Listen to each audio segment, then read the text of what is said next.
What up, YouTube? It's your boy, Detroit Love, with another video. What's going on? What's going on? We are live on a Sunday evening, and this is something I've been excited about, man. I've been wanting to do this video for a long time, and just finally got off my butt and got it produced and got all the assets ready. What up, Ray? So that's we just want to talk about Arcade1up. You know, you see in the title, the year the home arcade changed, 2018. Man, it was I was excited. I'm still excited about this company. What up, Dan Z?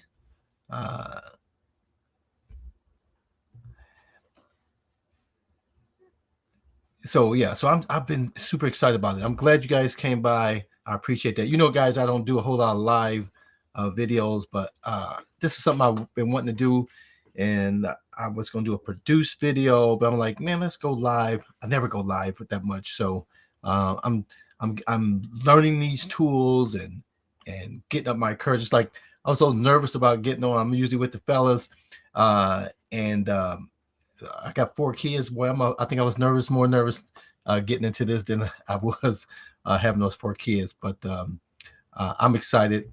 I'm always excited about new tools. So this new platform we're on, just getting my feet wet with it, and what better way to do it just to jump in and do it. So that's what I'm doing here. So let me do my intro video, and we'll get this thing started.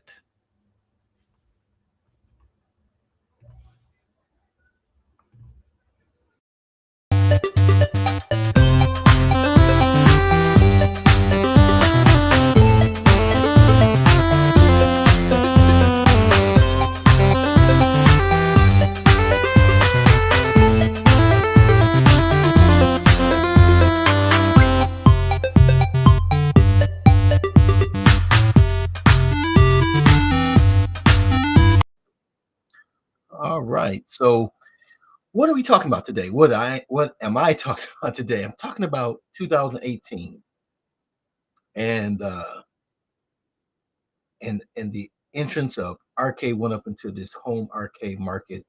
What it was like before, and I'm not really going to talk about what's going on this year per se, the blitz and not having online on these cabinets and all that type of stuff, because you know as much as we can complain about things. Look behind me, man. I got a full-fledged arcade cabinet in my arcade game room, arcade in my home, a home arcade, man, that didn't exist prior to 2018. And whenever people come by, man, they're like, "You freaking got an arcade in your basement," and they're just excited to jump in and start playing the games. And You'll see in one of the videos the way my basement looked prior to 2018. Um, it's nothing like it is today. So Arcade1up has transformed my man cave into a real arcade, a real man cave, a place that I'm excited about. People are excited when they come down here. They're excited about being here and enjoying it. So we're going to talk about the home arcade, the way it looked, not just mine, but the industry, how it looked prior to Arcade1up's entrance. Um, so I'm going to have some videos that I made that I produced, real short videos that I'll put in just so you're not looking at my ugly mug the whole time. We'll switch it up. And so let's get started. So this first video, uh, I call it the Wonder Years, the Arcade Wonder Years. So it's real quick. So let me just start that.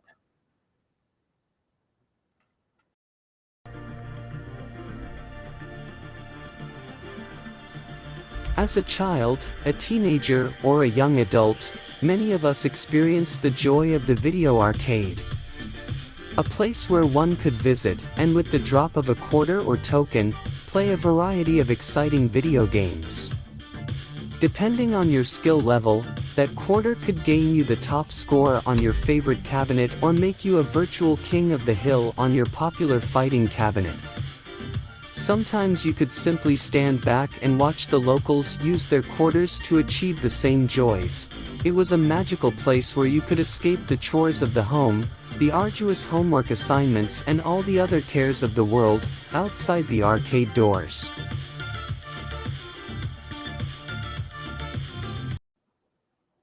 Yeah. So the arcade for me were definitely the Wonder Years, man. This like my best friend Sean Campbell, who just passed this year, didn't make it to the double nickel, man. It was a tough loss for me.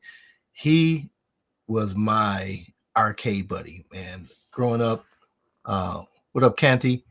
Um, when when we were young, elementary, it was middle school. Middle school is when the big arcades came out, and we would enjoy getting off from school, running up to the arcade spots. Now, the next video will talk about just the arcades in general, but the joy that came with thanks, Dan. The joy that came with this arcades, man, it's like there was nothing like it. There was nothing like it. You go in there, the sounds, the smell, the whether it was food or things available, the people that came up. I mean, it was just a cool place. I don't ever recall there being any type of scuffles or issues. People would just come in there and they look up there. Now, the initial games didn't have high score, so people would have like a piece of paper, something that they would write their names on, and because getting those high scores was definitely what we were looking to do. We were looking to do that, beat the person's high score, um, and get our names up there, our initials. Now, over time, they got longer names, but before it was just three initials. That's all you got, three initials. And if you guys let me know in the chat or in the comments, if you're watching this later, what was your three initials if you grew up and played the arcades in that era? What was your three initials if that was the case? And then if you had more than three characters, what was the name that you used?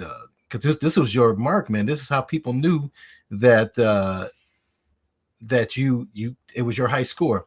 And so mine was Bro, BRO.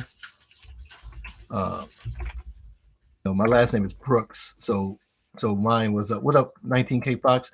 Yeah, so my initials was Bro, for Brooks, and it was a great feeling. You get back into the arcade and your initials was still up there.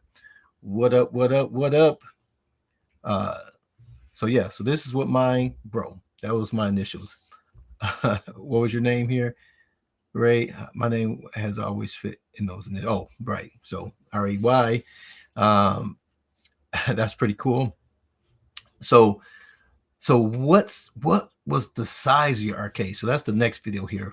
So let me get that one rolling, and we'll just and come back and talk about that. So check this out. Arcade meant something different to many of us. To some, it was the area just inside the local party store that contained a couple of cabinets. For others, it was an area inside the neighborhood bowling alley or laundromat with a few more cabinets. But for the more fortunate, it was a dedicated place that had many video cabinets to play and enjoy. No matter the location, the size, or even the selection of games, nearly every time we exited the arcades, we wished we could take our favorite games home with us. And even though many companies have given us lesser versions of our favorites games to play at home, most fans have never had arcade cabinets in their own homes due to limited availability, cabinet size, cabinet weight, the cost of the cabinet, the skill set required to perform maintenance, and even the age of the cabinets kept most of us from obtaining our very own. Now, while the arcades have never truly died, their popularity has diminished over the decades. And it is true that there are fewer and fewer physical locations to walk into and play the classic arcade games. The locations that are available provide a smaller lineup of cabinets than some of us recall. Some are missing the more popular cabinets that so many of us enjoyed in the heyday, and even worse, the best arcades require us to travel to distant states to enjoy all of the arcades of the past in one place. All right. So Conti's was KDZ. Dan couldn't use Dan because everybody else was using that, so he was DJZ.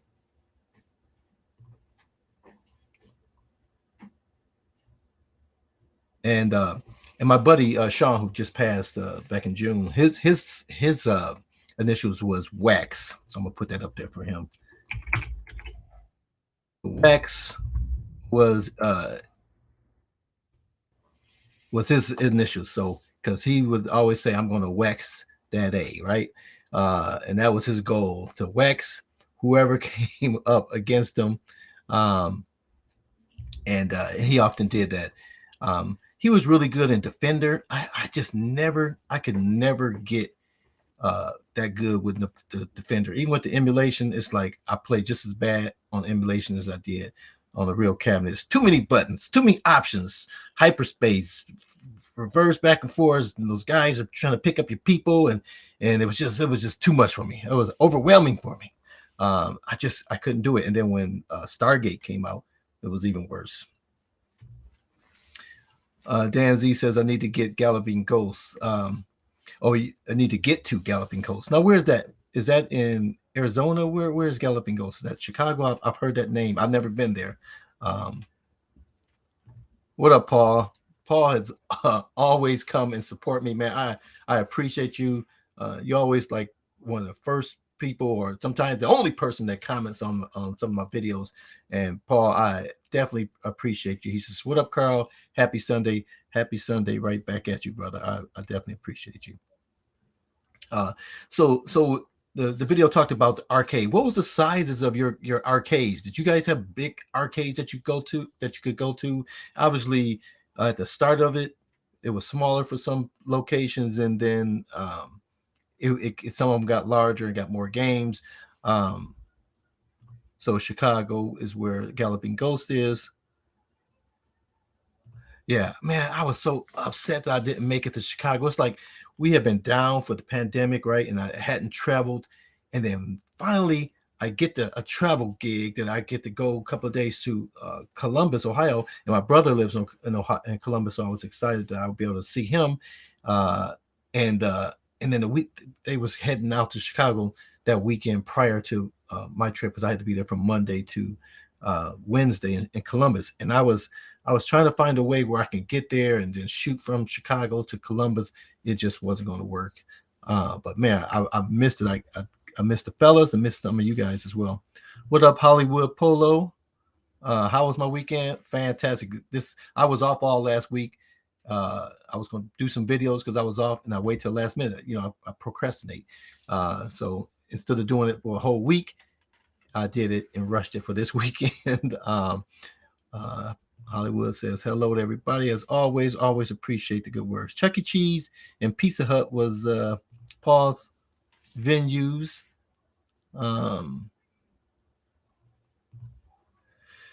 I would have met you guys, but it was his dad's 90th birthday.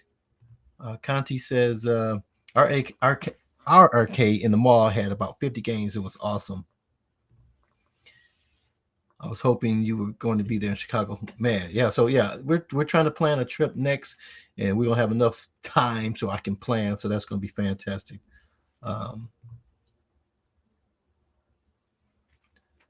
Yeah. Now I saw the Willow. I know P Dubs is really excited about it. He's got some opinions he wants to share soon. Probably tomorrow. I think he's going to do a video, or I saw it on the schedule. But yeah, I haven't seen any of them.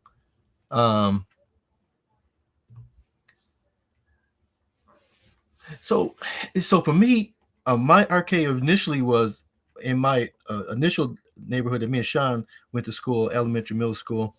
We had initially it was a party store, and so just inside the doors they would have some games, and they would switch them up ever so often. And then the bowling alley got a lot more games, so that's where we spent the most of our time. Then the ninth grade, we had moved to another part of town, and they actually had a little smaller arcade that had probably 12 to 15 games there. And then, of course, the mall with the local mall was called Northland in Southfield, Michigan. They had the big arcade that you could go to. We got Monster Arcade down here in Central Florida. It's an amazing place, small cover charge, and arcades are free. That's awesome. I don't think I've never been to any of the arcades that that allow you to pay just a small cover fee and then you can play all the games.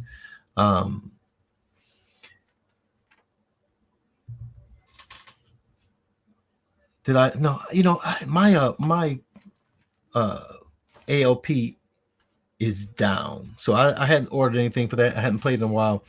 I bought Bobby Vu's back glass, and I was having trouble with getting that board that they put on that thing is just a horrible thing with the ribbon cables and all that stuff. And I had some problems. Then when I moved it, all of a sudden my plunger stopped working, and I need to get that resolved. So ALP's been down. I got a out of order. Check back with me tomorrow. 6 sign on it now. Because I had people over. I didn't want them to ask me about it. But yeah, I definitely have to get that up and going. So no, I haven't pre-ordered any of that just yet. Paul says his grandparents own a small bowling alley, but no arcades, only pool tables and dartboards.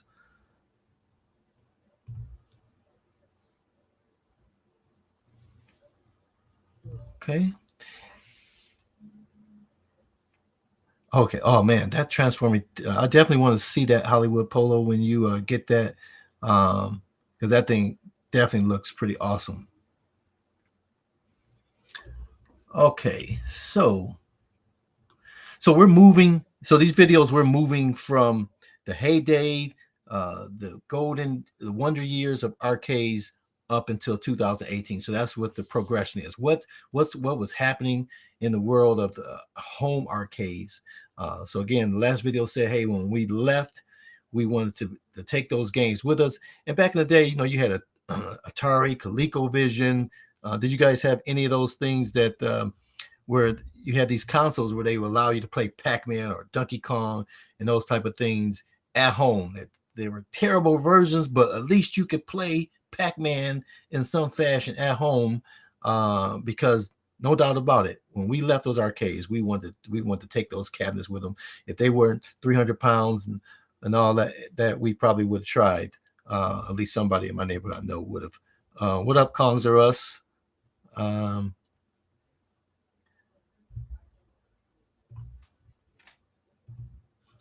So yeah, so we wanted to take these games with us, but we weren't able to do it. Yeah, 2600 Pac-Man was awful. Oh my goodness. I know the first Donkey Kong was terrible. Oh my goodness, I just couldn't believe those versions. But at least you could do it. So the next video is gonna where did we started getting those games, and we found out that those things were horrible. The people who really wanted to play arcades, quality games at home, what was the next step? So let me start that video.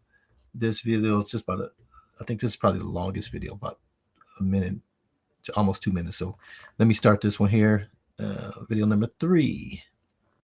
While the physical arcades became harder to find and visit, the love for playing arcade games have never diminished.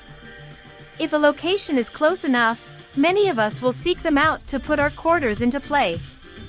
The desire to play these classic arcade games we loved from our past, within our own homes, have never gone away. Many people and companies were working hard to try and bring that feeling and gameplay into our homes. Most of the early home arcade games were terrible versions, that is until Nicholas Almoria developed and released the MAME project in 1996, an emulator application designed to recreate the hardware of arcade machines through software emulation. For the most part, you had to know a lot about computers to even come close to playing the old arcade games at home. And that is just what you did, you played the games on a computer. Not only did you have to have a computer, possess great computer skills, have access to a network of people and resources to know this technology existed, you would still need to have some carpentry skills as well. Either way, MAME made emulating the classic arcade games possible to be played in our homes. This was a very important step closer to our ultimate goal of playing arcade games on an arcade cabinet in our own homes. An example of these combined and rare skills used to fulfill this desire was captured in a 2004 Steithboy article which chronicled that exact journey of someone that embodied all of those requirements. In a matter of a few months, this guy was able to do what many people could only dream about achieving. He had built his own arcade cabinet to reside and play within his own home. This is one of the earliest known cabinets made to work with the MAME software. What up, Moat? No, this is not a documentary. That's my work. Those are my words. Just got the computer reading them for me with the background graphics. Just trying to make it a little more exciting for you guys, so you're not just hearing me say all these things. But yeah, the MAME came out. That was MS-DOS. Many people didn't see it. The things you guys are seeing today with MAME is in a much better GUI interface than what that was. That was DOS. Even if people had a computer and could run that stuff, you know, they would have to do some batch programming to have it in a interface that would be user friendly. It wasn't pretty. It wasn't something that most people was going to be able to do. What's good?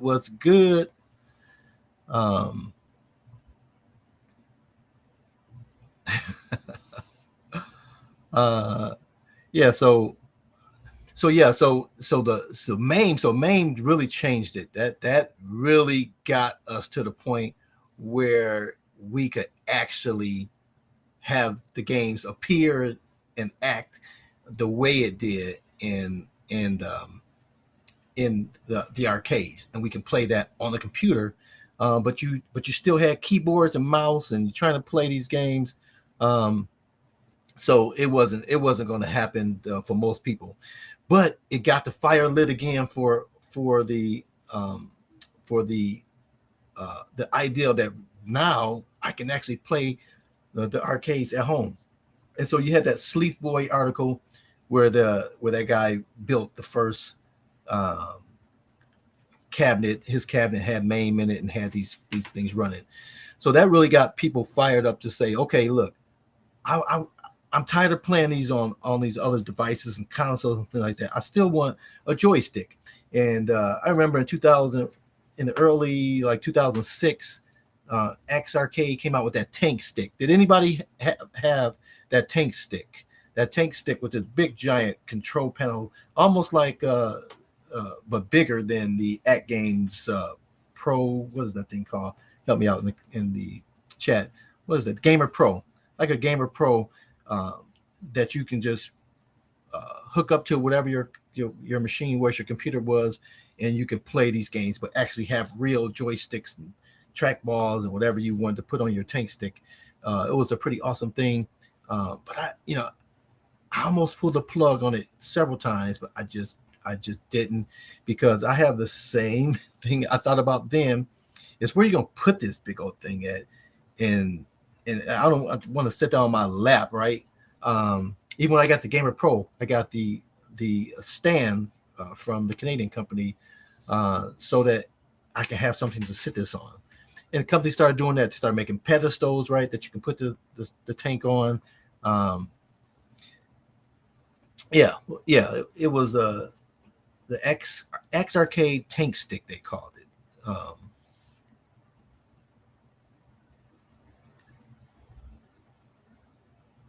And that thing was definitely solid without a case. What up, Don? But it just wasn't practical, and so it gave you real arcade feels, real arcade quality things. So now you can play those games with joysticks and buttons just the way you want to feel it, but you still weren't standing up at these cabinets, and that's why a lot of DIY people are trying to make it.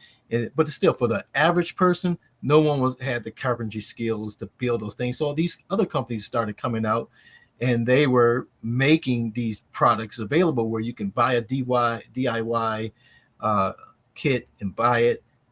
You can get your own. Back then, you didn't have a whole lot of choices for graphics, but they started marketing to this niche group of people that had the money and wanted to play these games. So we're going to do video number 4. There were better ways to play, and the company started making it. And while many consoles, handhelds, smart devices, and even websites have provided a way to play these games, it has not been the way that we remembered playing our favorite games. I'm not talking about the games themselves or what was played, as there were many good options now, but I am referring to the how the games were played. People had ways to play the games, but how they were playing was nothing like playing in an arcade. I am talking about standing at a cabinet, admiring the cabinet artwork, hearing those iconic sounds and musical tracks, and seeing the visuals of our favorite video games. There is something about walking up to that cabinet, grasping the joystick and pounding on those buttons. There is no substitute.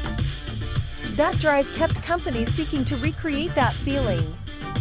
Because few people were able to replicate the process that the Stealth Boy article demonstrated, companies were started to sell you portions of the project. One such company was xgaming.com, a company that wanted to help create the ultimate gaming experience for the end user.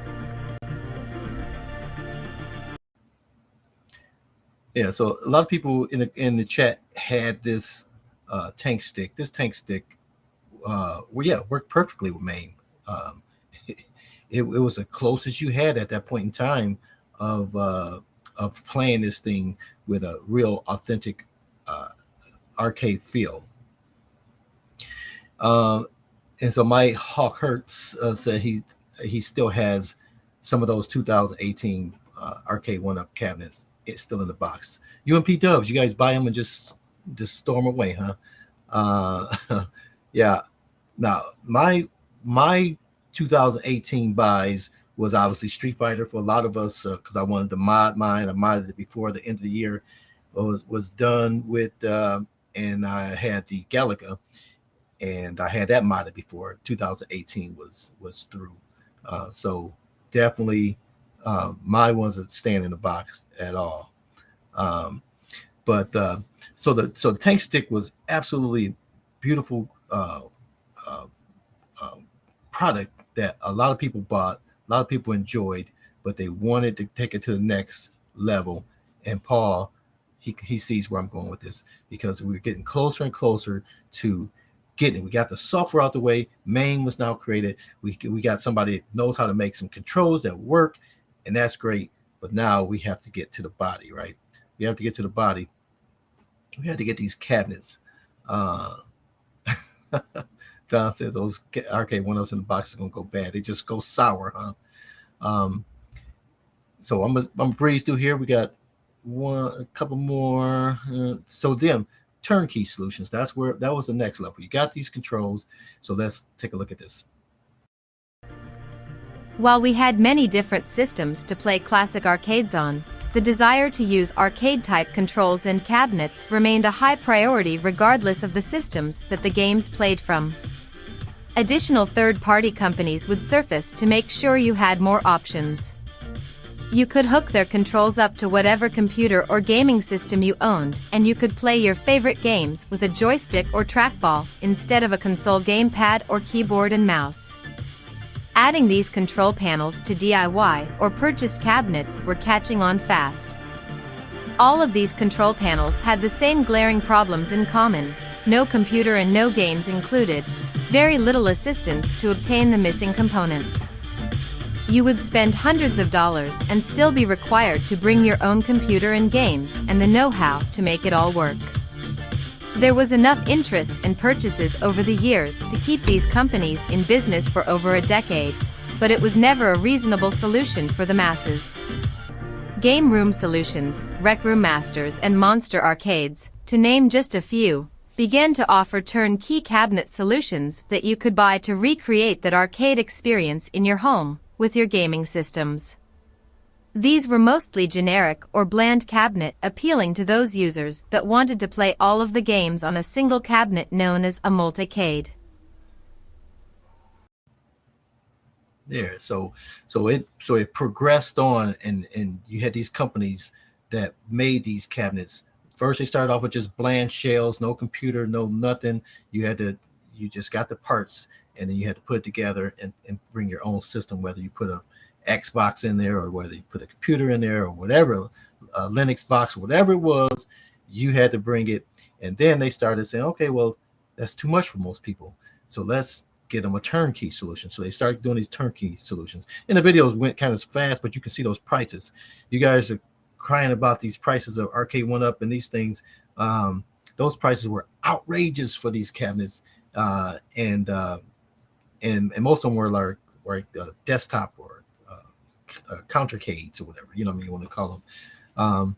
But they were very expensive, very heavy. Even those smaller things were super heavy. And you still had to have the tabletop area for those if they weren't the freestanding cabinets. But that was the push. People wanted to have these cabinets in their home, and so they kept striving to do that.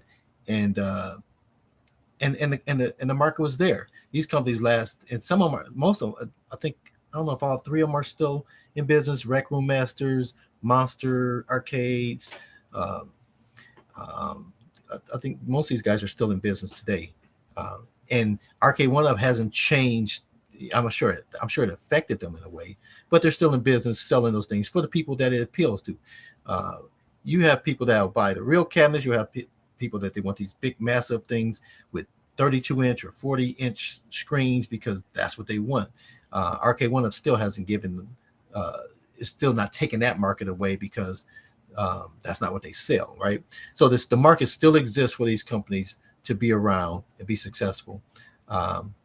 But for the masses, they still didn't have a product to get the arcade into their homes.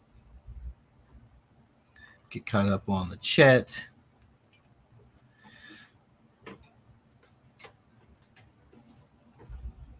Okay, so I believe this is the last video.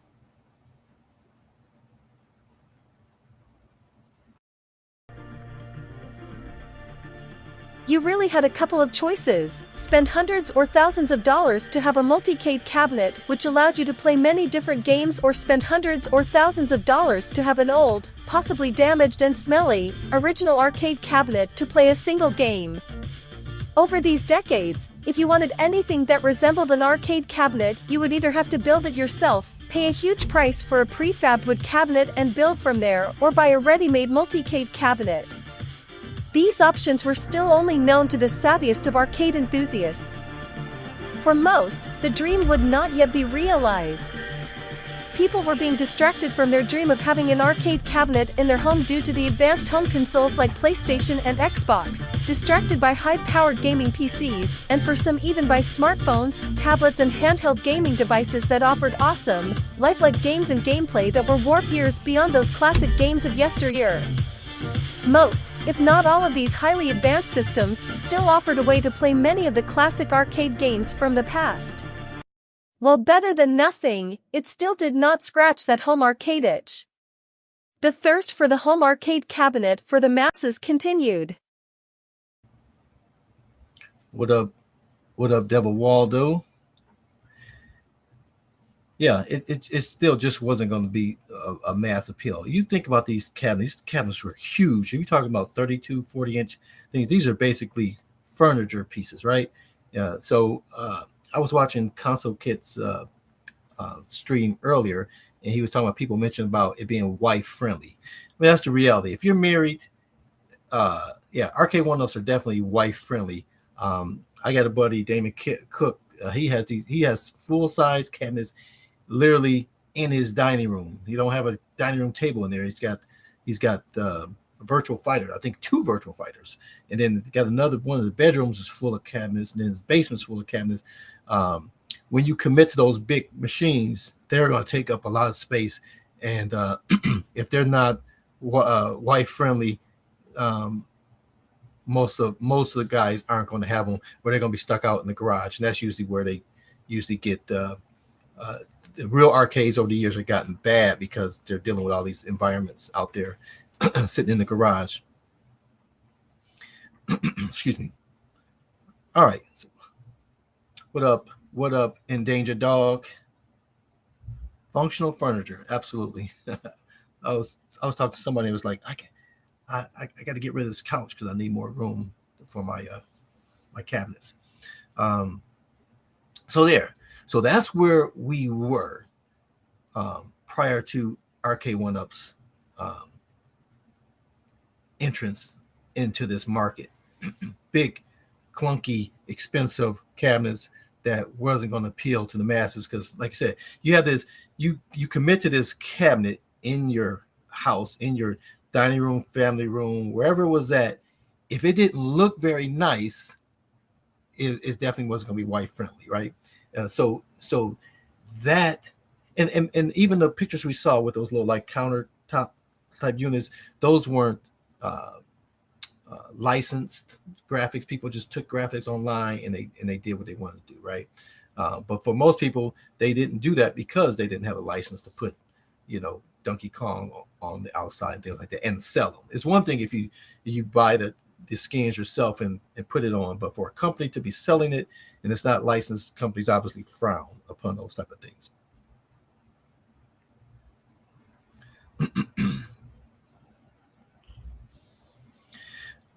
Yeah, my buddy again, Sean, he had one of those what's the arcade game where you have like that yo-yo weapon, you run it through the woods, starts with an R. I keep wanting to say Rayman, but that's a Sony product. What's the name of that arcade where you have the yo-yo weapon and you jump through the trees and you knock them down? But he had a full one of those in his garage. He kept trying to get it to me. Hey, come and get this. I know you love it, the arcade. You can have it. And Rygar, yep, Rygar. We made him play. We played tons of Rygar growing up. Thanks everybody. Rygar was definitely the name of the game. But it was still working. He was like, you can put some of your Raspberry Pis in it and have it. I'm like, man, I ain't come and get this thing out your garage and put it in my house, But that's the limit that most people had when they bought those cabinets. Eventually, it's going to get in the way, and eventually, it's going to have to get out of the way, and then it's eventually going to end up in the garage, or and he had a detached garage, so just not an attached garage to the house. So this was separated from the house, and it was just going to waste there, So now I'm going to start this presentation, very simple presentation. I'll just talk as we go through this here. I'll show this here. All right, so 2018. So all of these things we talked about is leading up to 2018. And so let's just reflect together on some of the things. Now, of course, I'm not going to capture everything that happened, and you guys let me know in the chats if you recall some incidents that I didn't capture it. And if you got a time frame for that, but we're going to do it sort of like a timeline, okay? So I should make this bigger. I gotta get rid of the chat, right? Turn the chat off there. And do it like this. Okay. So correct me if I'm wrong. My memory is it was June 12th, and Arcade1up released their first press release. The press release announcing that on July 25th, they would be coming out with five cabinets to go on pre-sale. I believe it was GameStop exclusive. Correct me in the chat if that's not correct. And they had the Atari Centipede cabinet, Atari's Asteroid cabinet, the Rampage, the Street Fighter II Champion Edition, and the Final Fight. Those were the cabinets that were announced. Which of these cabinets did you guys have? Did you guys? I know Dan's got his in the box still. Which two are in the box? Was it of these initial five, or did you get like I did one of the later ones, like the Galaga? And then on October, so that was June. It's like I'm missing a whole lot of dates. I think I checked up there. That should be June 14th. June 14th, this guy named Adrian Jones was in LA, and he went into the Mullerville. He's from Mullerville.net, and he walked into the convention center in LA and saw all the games. He had an article on his website talking about the cabinets and what he thought about them. He said he was amazed by the quality of the cabinets off the bat. He grew up on retro games and was so impressed. And he was excited that the Arcade1up had the official license and authentic cabinet artwork. Catch up on the chat here. Walmart Canada was exclusive in Canada. Bought the first Pac-Man. So, Pac-Man? I didn't realize the Pac-Man came out in October. Interesting. Of 2018. I wasn't aware Pac-Man debuted in 2018, so I missed that one. Thank you. Rampage was the first one that Devil Waldo got. Star Wars, so you was clear into what? Is that 2020, Dan Z?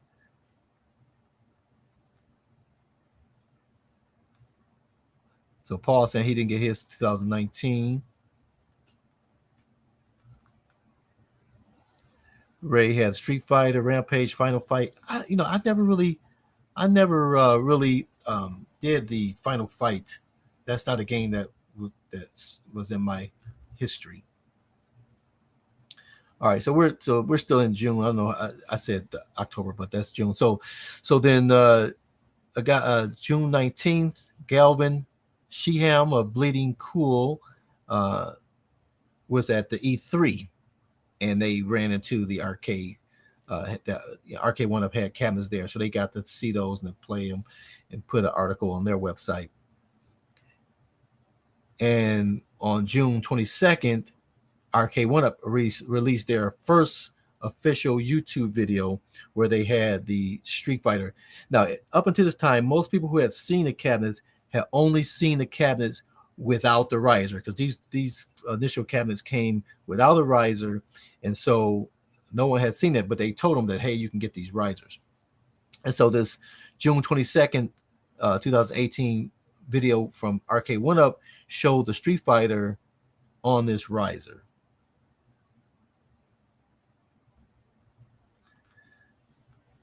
Okay.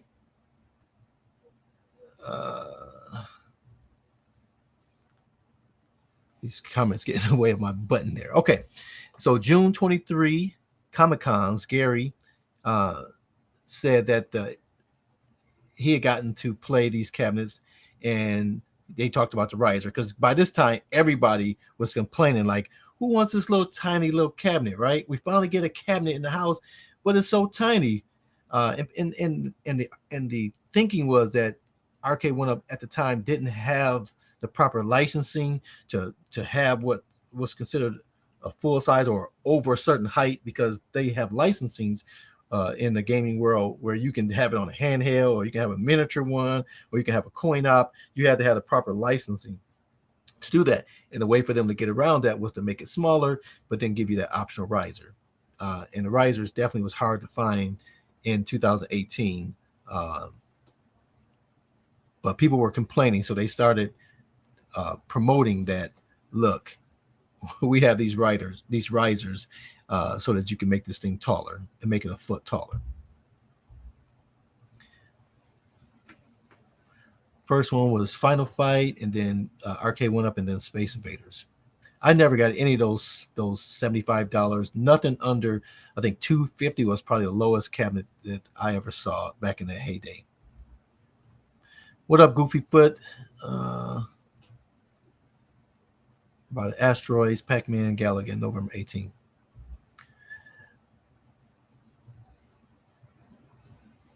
Yep, those risers, yep, about $44 at Walmart. Was the only place. Yeah, those things were selling out everywhere, without a doubt.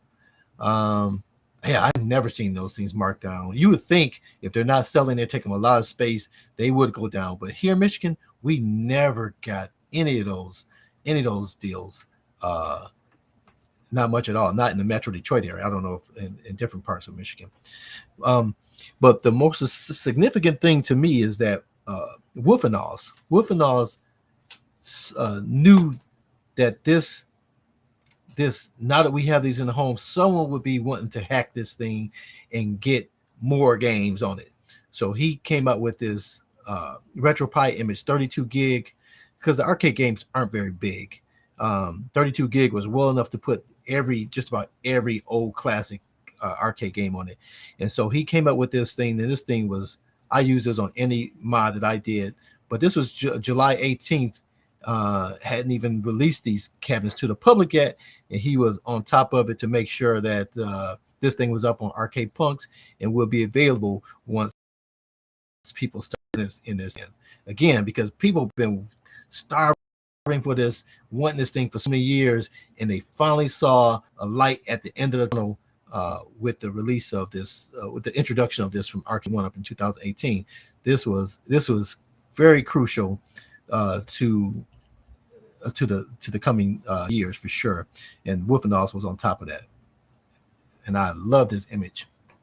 So July 25th finally come. Scott Bacharach with Tastemakers goes on to GameStop TV and does an interview for their YouTube channel. Glenn on July 30th, Glenn's Retro Show, he started the original Arcade1up. It was the official Arcade1up. Over the years, he's changed it, but Glenn would become instrumental in the third party accessories market for Arcade1up. A lot of companies, man, that was the beauty of these things, because these things weren't perfect. They were missing things. There's so many people who were able to bring those necessary things to market and make these things better for us. Yeah, we never found any risers for anything less than $40. But again, once I had mine, I wasn't out looking for them, right? So, but I never saw it. Yeah, Wolfenhaus made some great images, and I definitely appreciated his work for sure. So let's get through this year. And so in August of that same year, 2018, Numbskull, it's a British company, they announced that they would be creating this authentic looking, what's the scale? Is it 1/8, 1/16? What's the scale, guys? I can't recall. Beautiful cabinets. I have one just on the other side of my desk. Love this cabinets, but they saw the writing on the wall. It's like, hey, we need to get into this market. And they made this thing authentic looking. This thing is a beautiful cabinet. It's playable. But they announced it in 2018 that that would be coming out, and then next year they would have Galaga and a few other cabinets coming out in 2019. So again, people are just starting to get their place their pre-orders. People were upset that what was the big controversy with GameStop? There was an issue. People had pre-orders, but people were going into the store. what was the controversy with GameStop? Were they not honoring? They canceled some of the pre-orders. There was something I recall, but I don't remember all the facts but it was definitely, you guys talking about blundering the release of cabinets. There was some blunders in the first year for these cabinets as well. So it's nothing new to Arcade1up. Again, they never expected this thing to blow up like this. They never expected to have this much attention with these. They just made these toys that they thought a few people would enjoy, and they released it. But the 1/4 scale, as Paul believes, I believe that's right. Yeah. So Rez, he received a free Street Fighter cabinet, and he did his video on the August 14th, talking about the cabinet itself. And then on September 1st of 2018, they announced that the Arcade1up cabinet, the Galaga cabinet, and this was controversial at the time because all those the previous cabinets all had 3 to 5 games on it, and all of a sudden they go backwards, right? They go backwards with this Galaga and only give you 2 games. This was a tough buy for me because, man, I didn't know if it was worth just having 2 games, but I've been wanting an arcade cabinet, and that would have had 1 game. So it was easy to justify. I get an extra game than if I went out and bought a Galaga cabinet, right? And I still would have paid a lot more. So I ended up getting this, and so this is the only deal I ever got. I got it around the Black Friday, and they took $50 off at Walmart, but I think it was a mistake. They weren't supposed to have it. And when I got mine, they fixed it, and everybody else was back to $2.99. What up, Michael? Growing up, we had Super Arcade, 100+ machines, dedicated food, drinks. It was the hangout spot. Yeah, see, that was like what, the 90s, late 90s, 80s. The 80s, you didn't have the arcades were usually dimly lit rooms. Some spot they bought to the mid 80s to put all these boxes in. The arcades that had all the amenities, those things were, I didn't really get to go to a whole lot of those because by the time I was off to college and that type of thing. Paul says Ray says he remember going to Walmart at 2 a.m. To buy risers, and they had the Galaga behind the electronics counter. I had done some videos later on in 2018. My Walmart they started putting the demos out. I don't think did I? I guess I did see a Street Fighter, but they had a demo of Galaga, and I got to play Galaga there. But at that time, I had already had my Street Fighter, and I was looking for the riser, and so I got to play the Galaga at the time.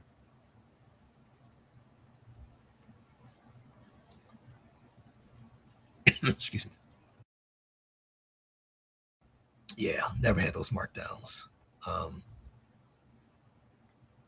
Yeah, the 80s arcade, like I said, they were just finding spots to put these things in. The 90s arcades was definitely a much better place for sure. Yeah, modding was definitely the thing, and that's coming up here in the timeline because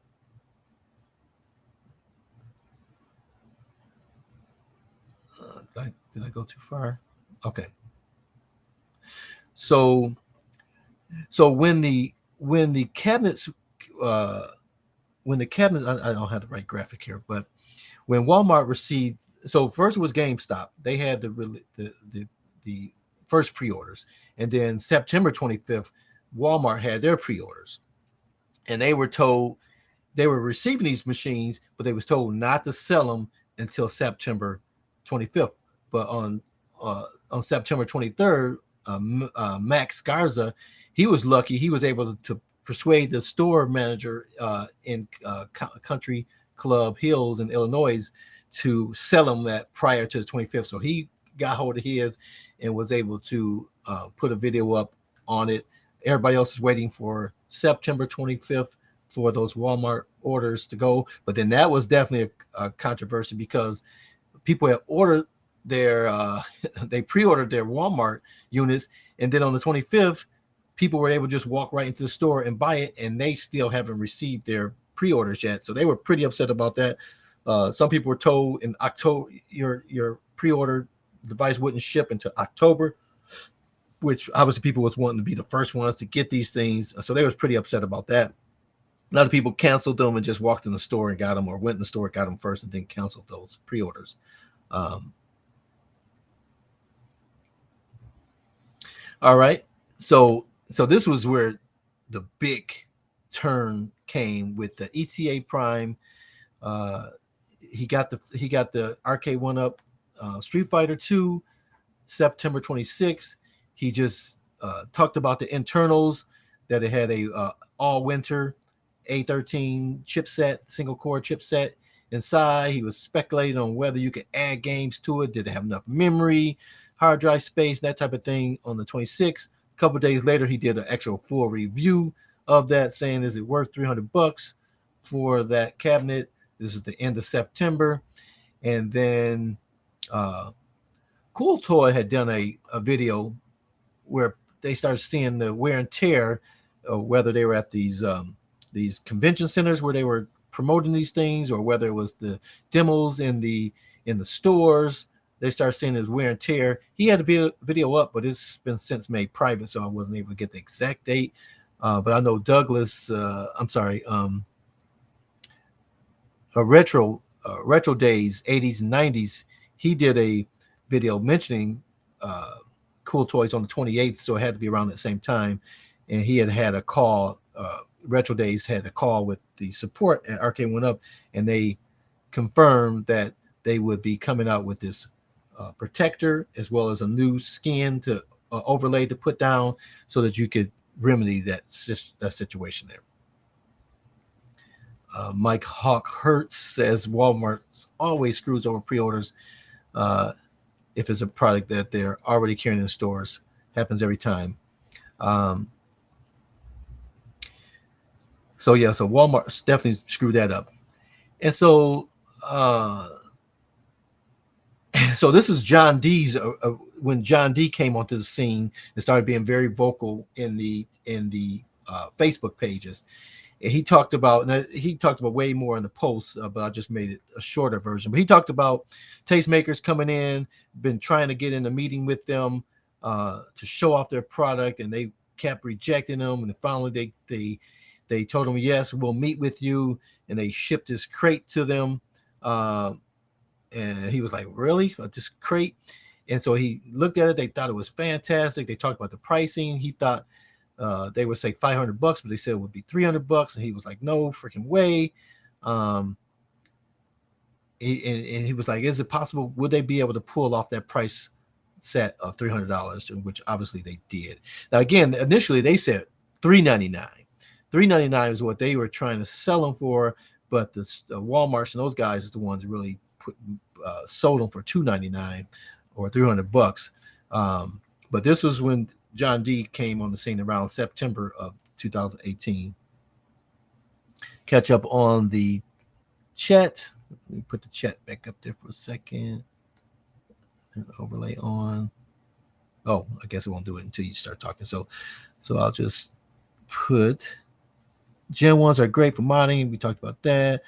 Rarely see any arcades at Walmart. I'm the same way. My Walmart's definitely doesn't have the dedicated area anymore. They might put them on a stack out on the floor somewhere.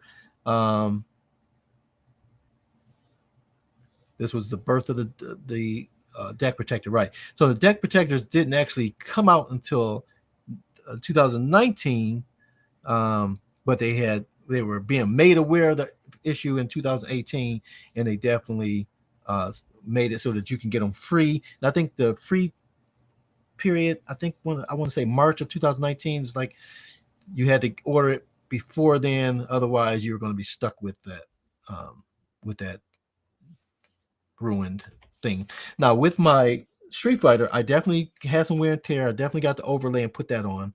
My Galaga, because I was already aware of the issue then, I just sprayed mine with a sheer glossy protector spray.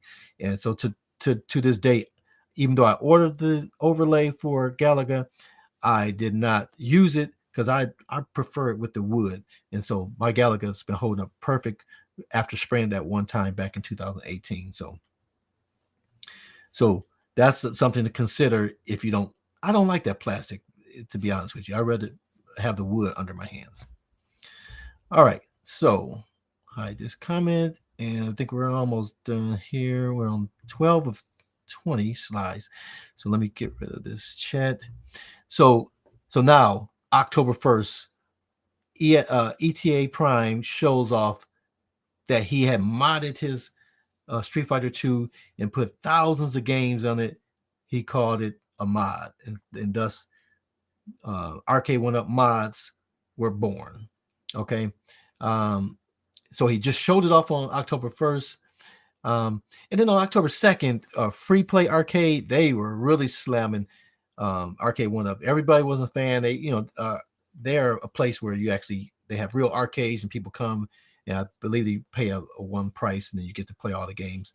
But they were like, this is just a slash and burn and a quick grab at trying to profit off of nostalgia. They said they're saying Arcade1up was just saying, how can they make as much money as possible without putting any quality checks into this?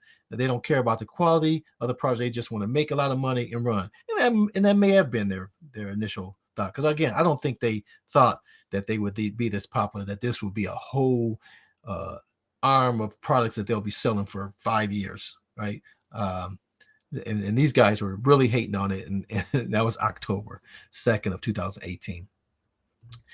On October 3rd, ETA Prime now showed a step-by-step video on how to take this Arcade1up Street Fighter 2, and he chose this cabinet specifically because it had 12 buttons, right? It had a one player and two player.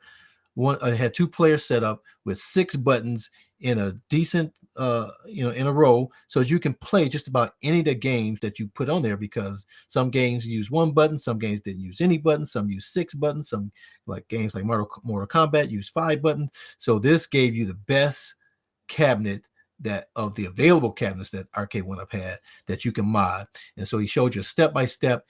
Today that video has over 1.3 million views because a lot of people have looked at that video. I think the video that he showed on the 1st of October, where he just showed off it, I think that maybe has 143,000 views, but the one where he showed step by step, 1.3 million people have viewed that. And then on October 8th of that year, Best Buy, just out of nowhere, just came up with this Arcade1up Deluxe Edition 12-in-1 arcade cabinet that included the riser. So this was the first cabinet that included the riser, and they obviously just threw that together because it wasn't custom, it wasn't designed, because the Golden Tee was the first cabinet that came with its own personalized, and it was barely personalized or custom riser. This was just a one, but it came with this 2-in-1 cabinet from Best Buy, and no one even knew this thing coming, just all of a sudden it was there and people grabbed it. So Paul said, I don't agree they had a long-term vision of their products. Yeah, again, yeah, I would say they didn't think it would be this popular. Yep, I definitely seen it where that thing was wore away on those demo ones, because and even people were unscrewing the ball on the joystick and taking those, or kids were taking them or whatever. So those demo units were getting beat the crap real easily. Yeah, definitely the real arcade people were talking about these things like garbage. Excuse me. All right, so let's move on.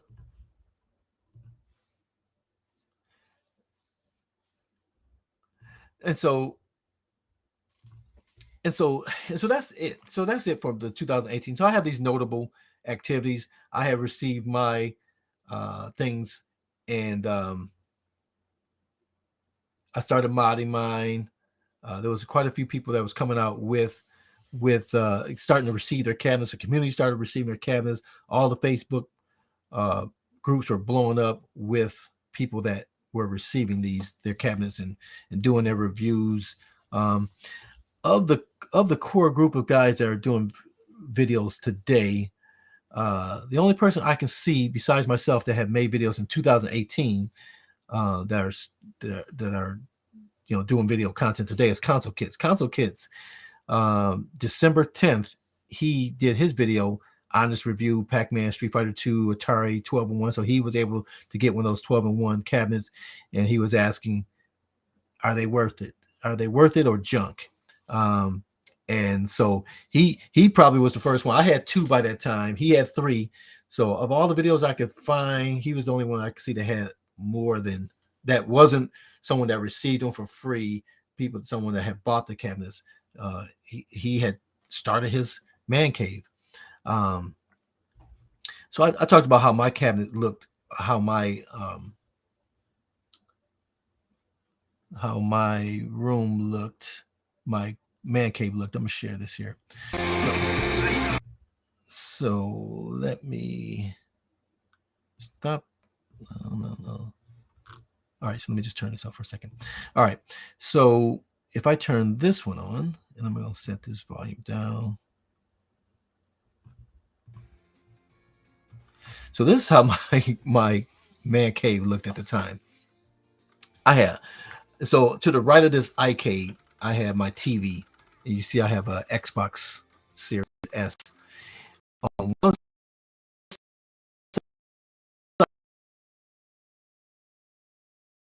of it,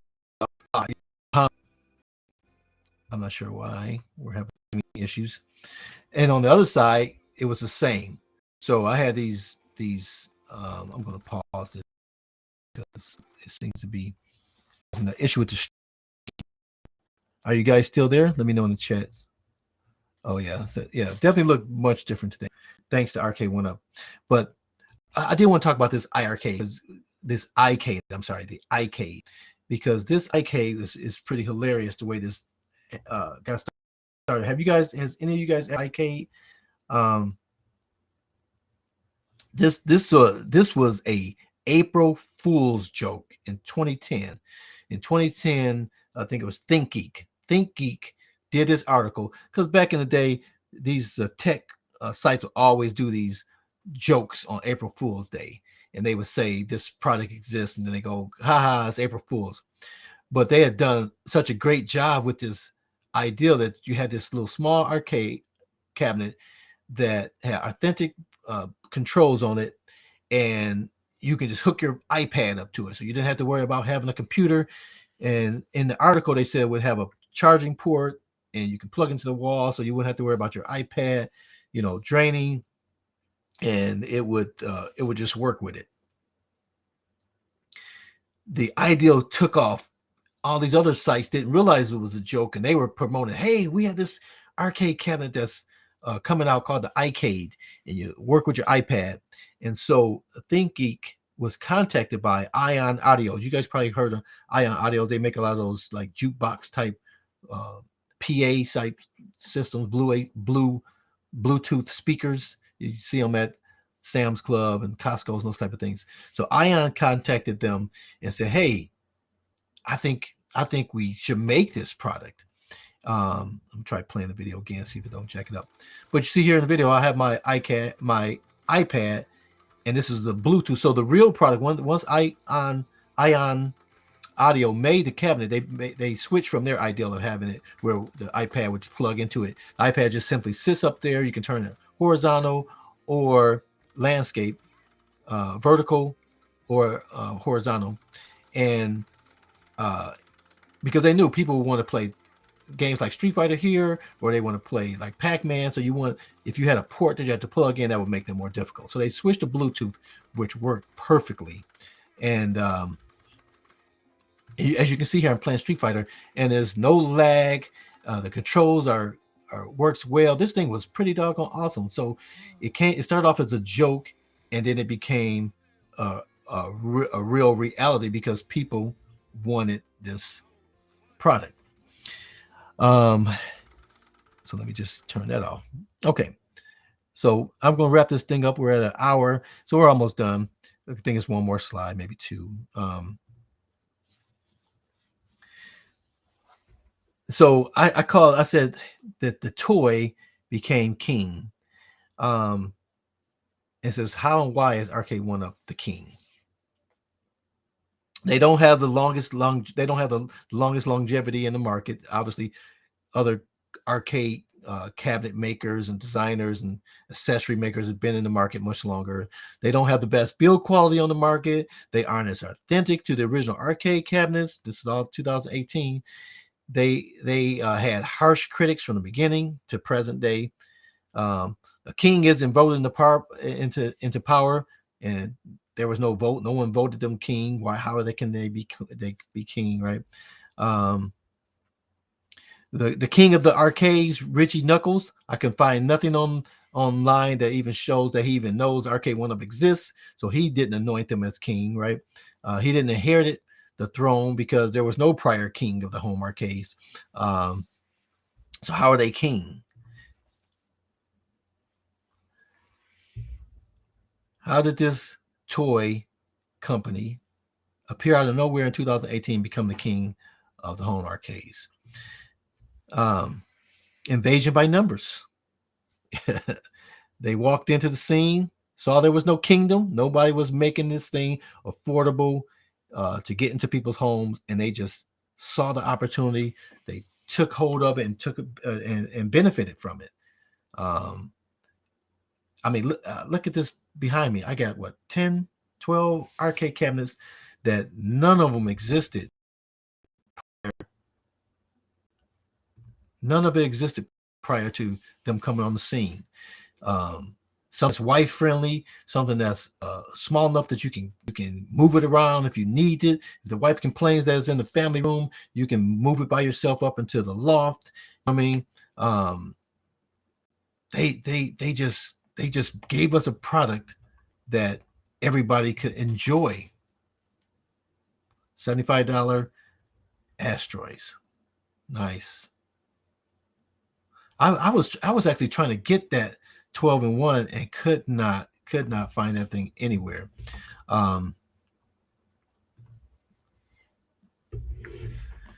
So for us that enjoy it, because a lot of people don't like it. They're not real arcades. It's too small. They got a laundry list of reasons why they don't like it, and we have a laundry list of why we do like them.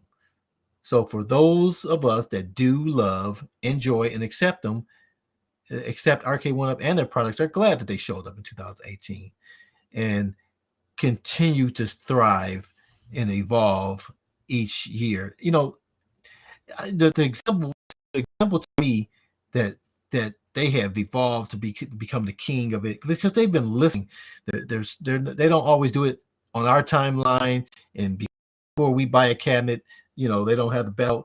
When we buy our, say, like my Golden Tee, now they got the Golden Tee XL, right? I paid the early adopters tax, right? This product that's now available, I crown this because if you think about this product, this Dig Dug cabinet, and I know people complain about the screen, saying it's even worse than the Gen 1. When you're standing in front of the cabinet, people aren't going to care about that. But price, this is an awesome deal. For $299, it has everything that we wanted for $299 back in 2018. It has a backlit marquee. I had to add that. It has a faux coin door. I put a real coin door on mine, but it needed the coin door for the look. It needed a riser. It comes with a riser. My Galaga came with 2 games. This thing comes with 14 games. It has Wi-Fi with the online leaderboards. I mean, this product is what makes them king. To be able to get this type of product on the market. We're not even talking about all the stuff they've done since 2018. The Tron cabinet, the Star Wars cabinet, the XL cabinets, the Blitz cabinets, the Pro that's coming out. I mean, we're just talking about, this is just a basic vertical cabinet that most people would love to have. This is why they're keen, because they can get these products out. They can get these products out this price. And again, though, if you go, Rec Room Masters is out of business, but the other big guys are still in business. Even my buddy, I think I either omitted or went by too fast. Even my buddy JC over at Tulsa Arcade. JC started his modding group, has over 35,000 members in his group, and he initially started off modding Arcade1up cabinets and selling them, and then he started making his own cabinets. So to this date, he still makes his own cabinets since 2018. He started that in 2018. His Tulsa Arcade company started in 2019. He's transitioned from modding the Arcade1up and building these full-size cabinets. And so the market still exists for people who want those full size. They're spending thousands of dollars for those cabinets still, but then you have this $299 or $300 deals that people can go, that's wife friendly, and they can get an arcade in their home with 14 games, Wi-Fi, full coin door, looks awesome, looks like an arcade cabinet. Man, you can't beat that, man. You can't beat that. And that's why they're keen, because they've been able to get these prices at a point. Even the prices that people complain about, $1,000 for this KI Pro. $1,000 is still a low price compared to what these other cabinet makers are making. And the thing is still wife friendly, household friendly, game room friendly. So that's it, guys, man.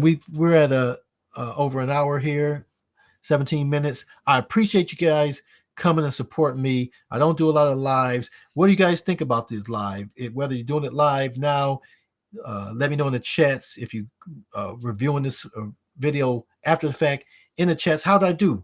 I mean, I try to give you content, get some ready-made stuff so that you're not just looking at a talking head. What do you think? I love to hear your feedback. If you like this video, give me a thumbs up. I'd love to hear in the chat what you thought about it. Are you excited about the start of this home arcade business in 2018? Are you excited for whatever cabinets you have in your game room? What would you have had if you didn't have this option? Would you have anything? Would you just pay for one cabinet, huge cabinet, and would only have that one in your room? I'd love to hear from you. I love to hear what's on your mind, what you think. I always appreciate that. Devil Waldo, thanks, man. Hit that thumbs up. Absolutely. Paul, love the live. Great job, man. You've been my biggest supporter, man. I appreciate you as always. I appreciate Devil Waldo for the support, man. You guys have been with me from the beginning, and I like this tool. I think it'll make it a little easier for me to make videos. And I promise you guys, I'll start putting more out. I get all these products, and they're not always arcade, as you guys saw on my channel. I talk about whatever I'm doing. I have some few products, the Chromecast with Google TV. That's a pretty good product. I want to talk about that. I'm gonna do a video talking about Christmas ideas coming up soon. So I'm gonna talk about some Christmas gift ideas from a tacky standpoint for him and for her. So stay tuned for that. All right, guys, I appreciate that. You have a great week as well. And until next time, guys, thanks, Conti. I'll see you guys on the web. Make sure you subscribe. Make sure you subscribe. If you're watching this thing, hit that subscribe button. I'm this close to 5,000 subscribers. We're going to do it before this end of this year. So I appreciate you guys. Make sure you share the videos. Share the videos on your Facebook groups, wherever you think people will enjoy it, on your Reddit groups, or wherever you get your arcade news. Do me a favor, share the video. I appreciate it.